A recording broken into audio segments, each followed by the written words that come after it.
എടി എത്ര നേരായി വിളിക്കണോ, നിന്നെന്താ ഫോൺ വിളിച്ചെടുക്കാത്തെ? നീ അറിഞ്ഞ ഇന്നലെ രാത്രി സുകുമാരൻ ചേട്ടൻ ആക്സിഡന്റ് ആയി. എവിടെ? ബ്രിഡ്ജിന്റെ മുകളിൽ വെച്ച്. എങ്ങനെ? ആള് ബൈക്ക് ഓടിച്ചു പോവായിരുന്നു. എതിരൊരു വണ്ടി വന്നപ്പോ ബ്രേക്ക് പിടിച്ചു, വണ്ടി സ്കിഡായി. റോഡിൽ നിറയെ ചരലായിരുന്നു. അതിങ്ങനെ വയറുമിങ്ങനെ കുത്തി കേറി. അയ്യോ, ബാക്കി പറ. ആള് വീഴാൻ നേരം ഈ കയ്യാ കുത്തിയത്. കൈ അങ്ങോട്ട് കുത്തിയപ്പോ ആ കൈ തിരിഞ്ഞു, ആ എല്ലൊടിഞ്ഞു.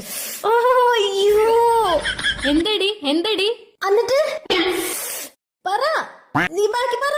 എന്നിട്ട് വണ്ടി വിരലിൽ കൂടെ അങ്ങോട്ട് കേറി, ആ വിരല ഒടിഞ്ഞു. വിരലിങ്ങനെ എന്റെ അമ്മോ. എന്നിട്ട് അയ്യോ, നമുക്ക് ആക്സിഡന്റ് ഒന്നും സെറ്റ് ആവില്ലടാ. എന്നിട്ട് ഡോക്ടർ എന്താ പറഞ്ഞേ? നീ ഒന്ന് എണീറ്റ് പോയേ? പറയടി, എന്നിട്ട് ഡോക്ടർ എന്താ പറഞ്ഞേ? എന്നിട്ട് ആശുപത്രി പോയില്ലേ? അപ്പൊ ഡോക്ടർ ഒടിഞ്ഞ കൈ ഒരു തിരി. അയ്യോ